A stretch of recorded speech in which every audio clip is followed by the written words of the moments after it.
myself. I can't help it.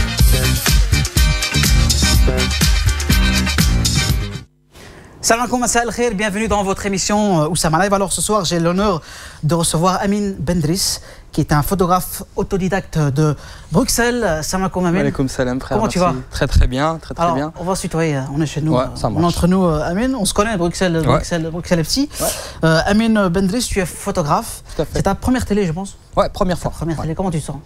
Bien, bah avec toi, je suis bien, à mon aise. Ouais. Ça va bien se passer, on va se la jouer. On va se la jouer tous, cool. comme on dit. Ouais, exactement. Alors, une petite présentation sur toi, Amin Bendriss, Ouais. avant de rentrer en profondeur sur ton parcours. On va faire un large et un bref portrait sur toi. Tu es photographe, autodidacte, tu as 38 ans. Ouais, c'est ça. Encore jeune, machallah. Tu es de la commune de Laken, à Bruxelles, belge d'origine marocaine, de la ville de Tanger. Alors, comment tu as commencé la photographie et à quel âge? C'est en 2012 exactement, parce que c'était à la suite du décès de ma grand-mère, la El Ahma. Allah yarhamha. Donc voilà, ça a été une épreuve très difficile pour moi et ça m'est venu assez spontanément, ça m'a traversé l'esprit de vouloir investir sur un appareil photo qui d'ailleurs a été offert par ma petite sœur, celle qui m'a offert mon premier appareil.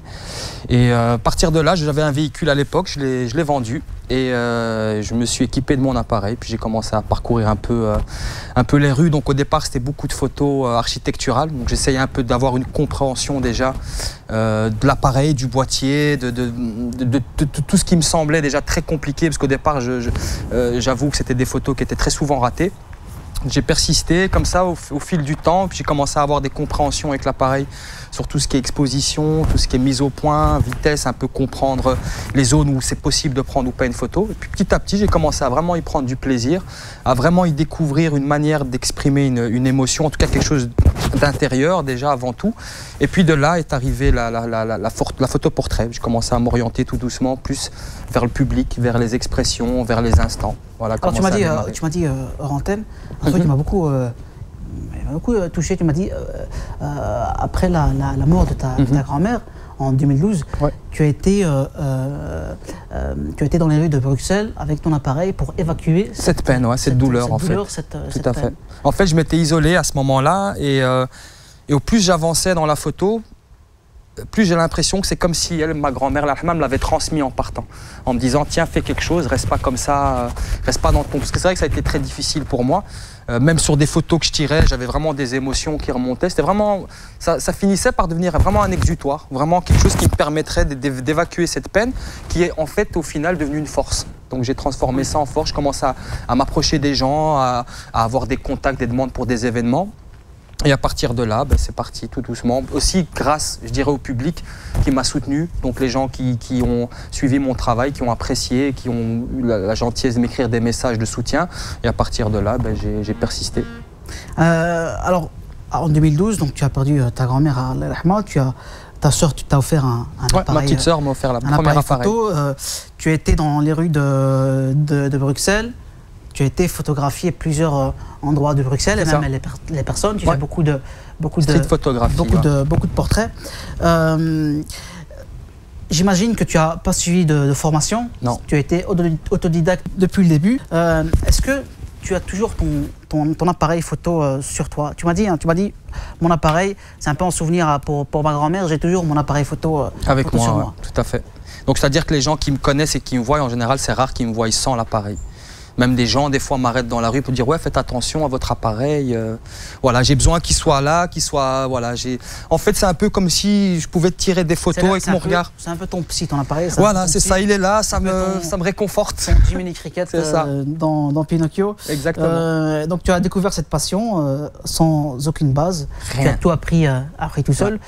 Tu fais d'excellentes photos, on va voir. Hein. Je ne sais pas si on peut diffuser quelques photos déjà de Amin Bendriss. Il fait d'excellentes photos portraits, voilà, comme ici. Une personne... Ici, ça c'est une personne qui a vécu 10 ans dans la rue. Donc lui, c'est un ancien SDF qui aujourd'hui travaille en tout cas à faire prendre conscience aux enfants la difficulté de vivre à la rue et surtout leur faire prendre conscience qu'il est important très tôt de se prendre en main et d'avoir des objectifs. Donc en fait, c'est aussi une manière de leur montrer que les enfants ne doivent pas avoir peur des gens dans la rue, que c'est pas forcément des gens méchants. Magnifique photo. Il y a beaucoup d'expressions. Je sais que tu aimes beaucoup ça, les expressions, ressortir les expressions. Cette photo-là, au départ, il ne me regardait pas. Hein. Donc il regardait vers le bas et il a levé les yeux vers moi et c'est à ce moment-là que j'ai capturé la photo. Donc il n'y a vraiment pas du tout de mise en scène. Ou en général, cette approche photographique ne m'intéresse pas. Tout ce qui est studio, mets-toi comme ci, mets-toi comme ça, c'est vraiment quelque chose qui m'intéresse pas. Tu n'as pas de photo de studio? Non, non. Tu aimes la spontanéité? Toujours, ouais. Même les demandes des gens, tout à fait. Ouais. Les gens qui me demandent un shooting, en général, on va se promener. Je les laisse faire et je prends mes photos un peu comme ça, des photos volées. Je ne cherche pas du tout à les mettre dans des conditions. Alors aussi, ça, par contre, cette photo, justement, cette photo, je la trouve extraordinaire. C'est une photo que tu as prise sur la place communale, je pense. À Étang Noir, à Molenbeek. C'est une hajja, comme on dit chez nous. Tout à fait. Une très gentille hajja. Mais cette photo, qui donne du pain, en tout cas des graines. Elle vient déposer des graines sur la place. Moi, je laisse. Elle dégage énormément de choses, cette photo. Tout à fait. Mais la dame, déjà en soi, c'était très spontané parce que moi, je sortais du métro. Mais elle a une anecdote assez sympa, cette photo aussi. C'est que ça faisait un an et demi qu'elle était présentée. Et c'est après l'attentat, donc l'attentat du mois de mars du 22 mars. Et donc cette photo a commencé à monter en puissance dû aux polémiques qu'il y a eu au travers de Molenbeek. Et on est passé de, je crois, 150 likes à 6000 likes. Et du coup, c'est devenu la grand-mère de tout le monde. C'est vrai, elle a fait le buzz, cette photo. Elle a fait le buzz parce que toutes, on va dire, les horreurs qui ont été dites sur Molenbeek. Cette photo est un peu venue adoucir un peu cette belle commune. Qu'on affectionne tous en tant que Bruxellois. Et elle dégage beaucoup de choses. Beaucoup de gens me contactent pour la recevoir et l'imprimer. Donc je pense que pas mal de gens aujourd'hui l'ont sur leur mur, cette photo-là. Voilà. Et d'ailleurs, tout le monde m'écrivait pour me dire c'est ma grand-mère que tu as pris en photo. Je crois que j'ai au moins 150 mails sur cette photo pour dire c'est ma grand-mère. Donc voilà. Quels sont tes thèmes, toi, de prédilection? Qu'est-ce que tu aimes, par exemple, immortaliser? Est-ce que tu préfères immortaliser? L'instant, simplement. Ça doit pas être un lieu spécifique ou une personne. La personne ne doit pas être belle ou âgée ou jeune. C'est l'instant, c'est l'émotion, c'est le mouvement, c'est des ressentis très souvent. Donc, même quand je fais un travail officiel pour des personnes, des stylistes ou pour des gens de la haute couture, ce sont toujours des conditions très improvisées. Il n'y a jamais rien de préparé à ce niveau-là. Donc j'aime vraiment l'instant surtout et capter quelque chose qu'on voit pas forcément. Ici justement, il y a une photo qui... Ça c'est avec... ouais, ça c'est Khalti, c'est la sœur de ma grand-mère, c'est un peu comme ma seconde maman. Et là, ça faisait, je l'avais plus vue depuis le décès de ma grand-mère, ça faisait 4 ans. Donc je l'avais revue 4 ans après. Et ça, c'était vraiment l'instant exact où on se revoyait. C'est mon cousin qui a pris cette photo. Elle est magnifique. C'est une femme formidable. Elle est magnifique, machallah. On va se voir quelques photographies en images dans une courte vidéo. Et on revient juste après pour continuer ce beau portrait de Amin Bendriss, le photographe autodidacte. A tout de suite.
Magnifique image qu'on vient de voir à l'instant.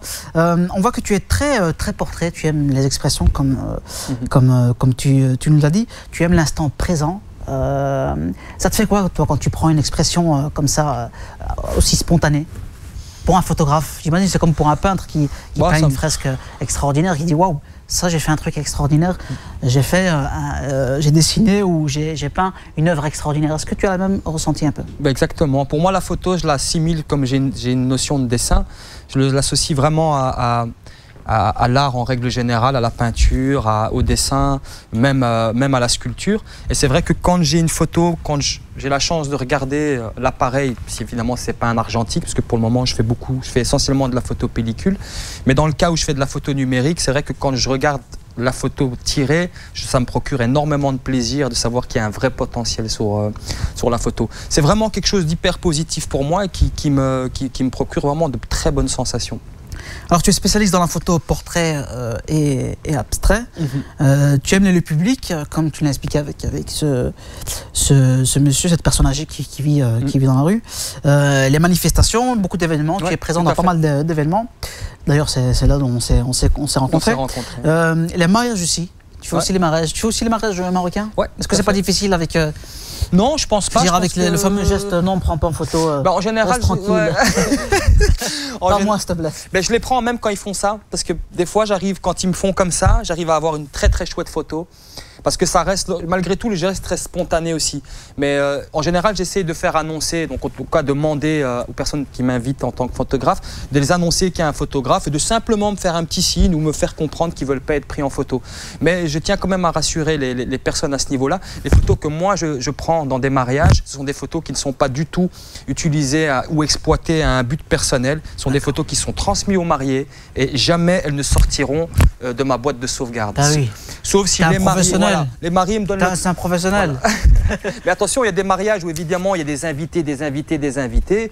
Et eux, voilà, ils savent pas, ils connaissent pas, donc ils préfèrent dire non. Ça, c'est quelque chose que je respecte tout à fait, donc j'ai vraiment pas de souci par rapport à ça. J'ai eu ça pour d'autres événements tels que Islamic Relief, où certaines personnes ne voulaient pas. Mais j'ai quand même réussi à tirer des trucs sympas avec des mains qui se mettaient devant. Oui. Donc, les gens, ils avaient un peu chaud. Mais là, ils peuvent rien dire. Je peux l'utiliser la photo parce qu'ils sont cachés, donc là, je peux balancer. J'imagine. Est-ce que tu retouches les photos? C'est une question plus personnelle. Ouais, tout à fait. Est-ce que un bon photographe est celui qui retouche le moins ses photos? J'ai envie de te poser la même question que dans le sketch des Inconnus. Qu'est-ce qu'un bon chasseur? J'ai envie de te poser qu'est-ce qu'un bon photographe? Mais je pense avant tout qu'un bon photographe, c'est quelqu'un qui comprend la lumière, qui comprend l'exposition et qui comprend son appareil. Après, effectivement, il y a des photographes qui ne vont pas retoucher. Ça fait pas forcément d'eux des bons photographes. Et inversement, il y a des personnes qui vont faire des photos et les retoucher pour aller donner quelque chose qui n'existe pas en soi dans la photo. Je dirais pas que ce sont des mauvais photographes, mais... Voilà, ça casse un petit peu, je dirais, le côté naturel de la photo. Moi, je fais un travail de retouche sur mes photos, mais plus un travail de post-prod calorimétrique. Donc vraiment basé sur les teintes, le recadrage, s'il faut en faire un, c'est pas toujours nécessaire. Et apporter cette griffe, c'est-à-dire que j'aime apporter à mes photos cette patte au niveau de la retouche qu'on n'aura pas sur une photo à l'état brut. Il y a une photo, tu as pris une photo de moi, je pense qu'il y a 2 ans. Voilà, elle est là. C'est une photo que tu as pris, avec ce fameux verre... Avec le verre de thé à la menthe, ça c'était l'exposition L'été d'une fois ma mère, à l'espace. Exactement, c'est une magnifique photo. C'est parce que tu es un homme magnifique. Non, c'est parce que tu as très bien fait ça, c'est tout. Je pense que tu ressors un peu la beauté. Ouais, je capte, je te regardais. Des gens, intérieur aussi. Exactement. C'est ce que j'essaie de transmettre au niveau des photos. C'est pour ça que je ne cherche pas des gens qui me contactent parce qu'ils sont beaux et qui veulent faire des photos. Ça m'intéressera beaucoup moins que quelqu'un que je trouve assez simple dans la vie, qu'on ne verrait peut-être pas forcément, qu'on ne va pas chercher à regarder, contrairement à quelqu'un qui est physiquement beau ou belle. Je préfère prendre des gens qui ont ce côté un peu réservé et arriver à dégager. Comme moi, comme toi, extraordinaire, mais un petit peu. Ce petit truc, voilà, et essayer d'aller chercher ça. Voilà, c'est un petit peu, voilà. Exactement. Il fait un travail extraordinaire. Voilà. Merci ça. Est-ce qu'il y a un truc, est-ce que tu te dis, voilà, je vais jamais... Par exemple, ça, je ne vais jamais prendre en photo. Est-ce que tu te poses des limites? Tu dis ça, jamais je pourrais prendre en photo. Oui, bien sûr. Qu'est-ce que c'est? Des demandes qui m'arrivent de recevoir aussi, ce qui est lié à la lingerie féminine ou des choses comme ça, ou des personnes dénudées. Voilà. J'ai rien contre, évidemment, mais j'ai des principes et une certaine pudeur, et ce sont des photos qui ne m'intéressent pas à faire, en tout cas. Tu crées aussi des affiches. Tu es donc un designer autodidacte aussi. Est-ce que tu as...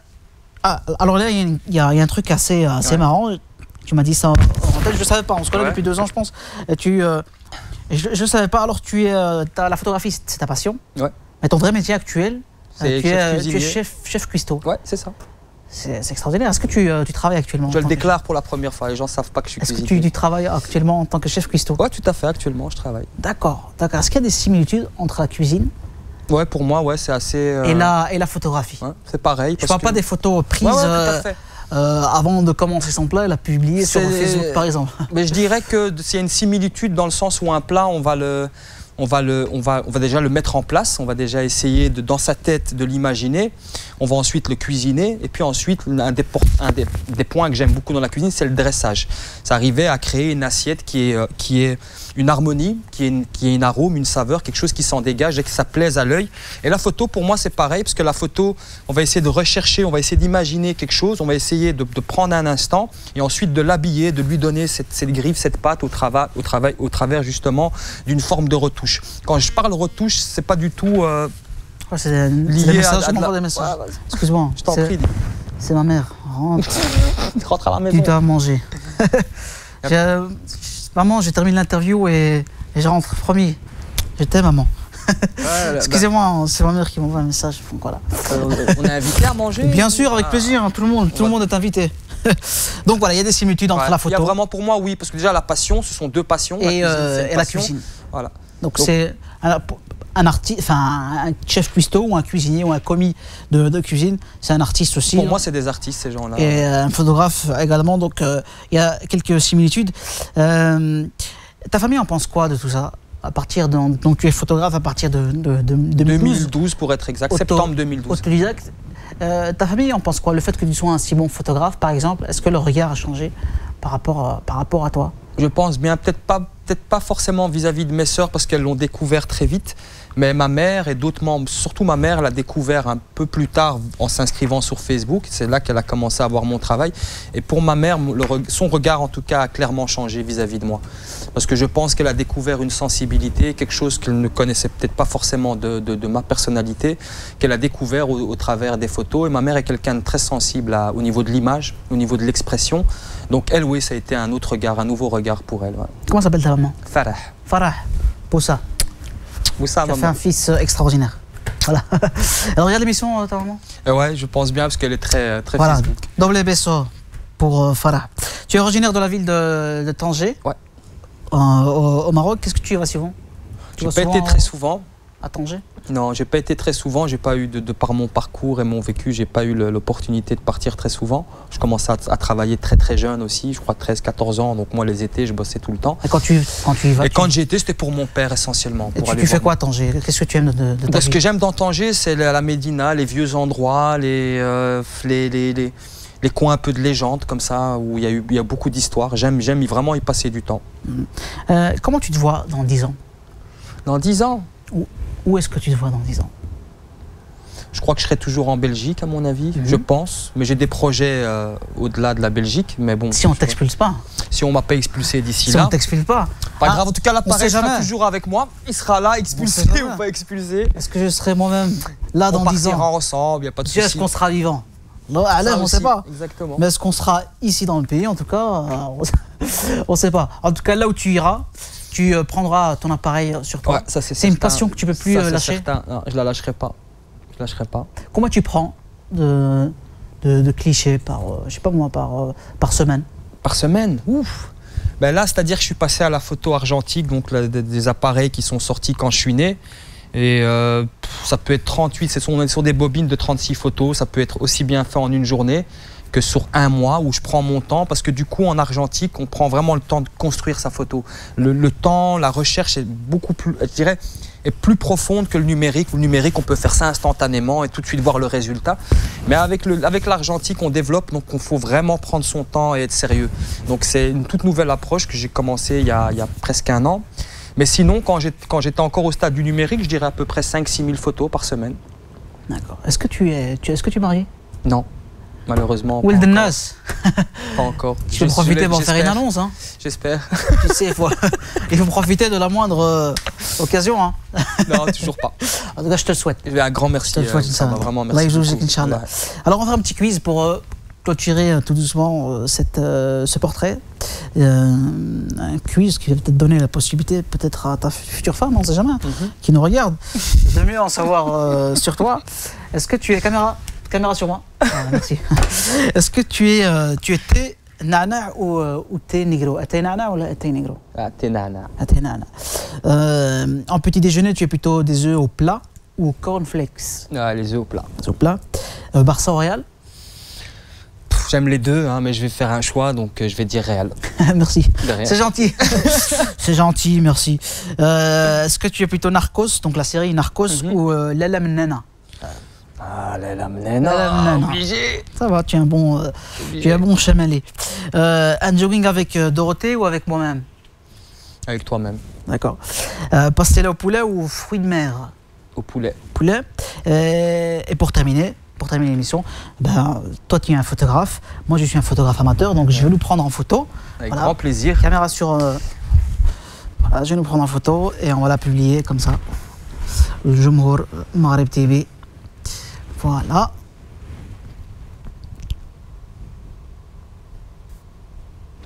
Voilà. Merci frère. Merci Amin. Merci à toi de m'avoir accueilli, de m'avoir invité. J'en suis très honoré. C'est un grand plaisir. Tu reviens quand tu veux. Tu sais. Tu me dis, je débarque. C'est ta maison ici. Je prends le tram et j'arrive. الدار ديالك هنايا. الدار ديالك كلشي اللي بغيتي تاكل معايا. اللي بغيتي. Merci Amin Bendriss. Merci à toi. Amin Bendriss que vous pouvez retrouver sur Facebook si vous voulez solliciter ses services. Donc Amin Bendriss Photographie. N'hésitez pas à le contacter ou à déjà aller voir ses œuvres d'art qu'il a sur sa page Facebook. Donc Amin Bendriss Photographie. Merci à vous chers téléspectateurs. On se donne rendez-vous mardi prochain à 18h en live. En direct de l'émission Bonsoir Bruxelles. J'aurai l'honneur de recevoir une diététicienne et un coach sportif qui pourront répondre à toutes vos questions. Donc c'est une émission en live. Vous pourrez appeler au numéro de la chaîne qui sera communiqué bien sûr en direct de l'émission. Il sera mis sur votre écran. Et donc voilà, vous pourrez poser toutes vos questions à nos spécialistes, à notre coach sportif et aussi à notre diététicienne sur votre bien-être. Voilà, merci de votre fidélité. On se donne rendez-vous donc mardi 18h sur l'émission Bonsoir Bruxelles. Merci de votre fidélité. Wassalamu alaikum wa rahmatullahi wa barakatuh.